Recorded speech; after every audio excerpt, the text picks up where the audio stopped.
Hello friend, welcome to my YouTube channel.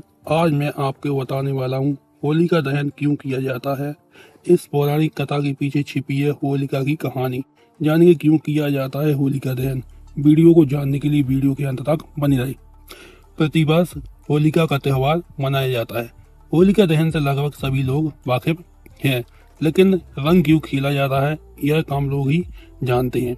जानिए होलिका के दोनों दिनों की पौराणिक कथा को। होलिका 2 दिनों का वार्षिक त्योहार है, जिसमें पहले दिन होलिका दहन किया जाता है तो दूसरे दिन रंगों से खेलते हैं। होलिका दहन की शाम को लकड़ियों के ढेर जलाए जाते हैं, तो वहीं अगले दिन धुलंडी पर रंगों से खेला जाता है। इन दोनों ही दिनों की पीछे पौराणिक कथाएं हैं, जिससे चलते हैं होलिका का त्योहार मनाने की शुरुआत कैसे हुई थी।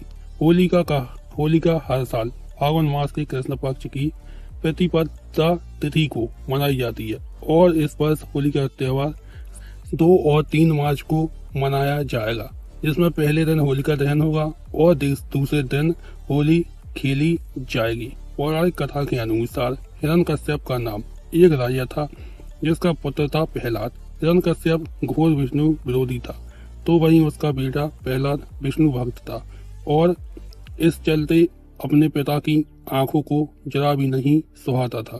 हिरण्यकश्यप ऐसा राजा था जिसे अनेक वरदान प्राप्त थे और कोई भी उसे रात या दिन, ना घर के बाहर ना घर के अंदर, ना कोई मनुष्य, ना कोई राक्षस, ना जीव जंतु और ना ही कोई देवी देवता मार सकता था।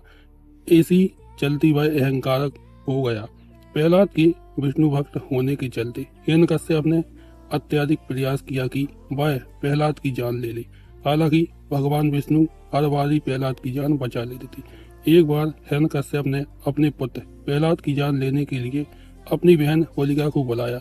होलिका को यह वरदान प्राप्त था कि आग उसे छू भी नहीं सकती, यानी जब होलिका प्रहलाद को आग से जलती लकड़ियों के ढेर में लेकर बैठती तो प्रहलाद जलकर मर जाएगा और होलिका बच निकलेगी। परंतु भगवान विष्णु की कृपा प्रहलाद को आंच छू भी नहीं पाई। आग में प्रहलाद को लेकर बैठी होलिका राख हो गई और प्रहलाद बच गया। इस दिन को बुराई पर अच्छाई की जीत का माना जाता है और इसी के चलते प्रतिवर्ष होलिका दहन किया जाता है। हालांकि इसके बाद हिरण्यकश्यप के पापों का घड़ा भी भर गया और भगवान विष्णु ने नरसिंह रूप धारण कर हिरण्यकश्यप का वध कर दिया था। होली से जुड़ी एक और पौराणिक कथा है, कामदेव की कथा। इस कथा के अनुसार सदियों पहले सती की मृत्यु के बाद भगवान शिव दुख में डूब गए थे। भोलेनाथ गहरे क्षोभ में थे, जिससे समूचा संसार प्रभावित होने लगा था। इसके पश्चात सती ने माता पार्वती के रूप में जन्म लिया और भगवान शिव के मन में प्रेम भाव उत्पन्न करने का प्रयास करने लगी। माता पार्वती ने सफलता पाने के लिए कामदेव से सहायता मांगी। कामदेव ने परिणाम जानते हुए भी भगवान शिव के हृदय में प्रेम का बाण मार दिया, जिससे भगवान शिव का ध्यान भंग हुआ और क्रोध से अपनी तीसरी आंख खोलते हुए उन्होंने कामदेव को भस्म कर दिया। परंतु प्रेम के बाण ने अपना काम कर दिया था और एक बार फिर भगवान शिव संसार के कार्यों पर ध्यान देने लगे। कामदेव की इस तरह भस्म होने को देखते हुए ही होलिका दहन की शुरुआत मानी जाती है। खासतौर से दक्षिण भारत में कामदेव की कथा को यही माना जाता है और होलिका पर उनकी पूजा भी की जाती है। होली पर रंगों की होली और फूलों की होली खेलने के पीछे राधा कृष्ण की कथा जुड़ी हुई है। इस कथा को माना जाता है, मान्यता अनुसार श्री कृष्ण को बचपन में दूध पिलाकर राक्षसी ने मारने की कोशिश की थी।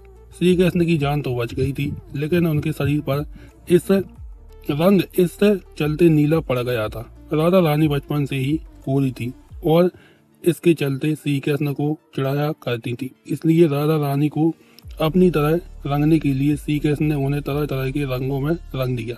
दोनों प्रेम पूर्वक हर वर्ष इस दिन को की याद में फागुन मास के रंगों की होलिका खेलने लगी और मान्यता के अनुसार इसलिए होली पर गुलाल उड़ाया जाता है और होली खेली जाती है। फूलों की होली खेलने के पीछे भी राधा कृष्ण की कथा है। कहते हैं कि श्री कृष्ण एक बार कहीं दूर गए तो राधा रानी उदास हो गई और उनकी उदासी से प्रकृति भी प्रभावित हुई, जिससे हर ओर फूल व पेड़ पौधे मुरझाने लगे। जब श्री कृष्ण लौट आए तो राधा रानी का चित्त संपन्न हो गया और सभी फूल एक बार फिर खिल गए। इसके बाद श्री कृष्ण ने राधा रानी को चाहते हुए उन पर फूल फेंके तो गोपियां भी देखा देखी यही करने लगी। इसके बाद से ही फूलों की होली खेलने की शुरुआत हुई थी। अगर आपको मेरा वीडियो अच्छा लगा हो तो वीडियो को लाइक कीजिए, चैनल को सब्सक्राइब कीजिए और वीडियो को ज़्यादा से ज़्यादा शेयर कीजिए।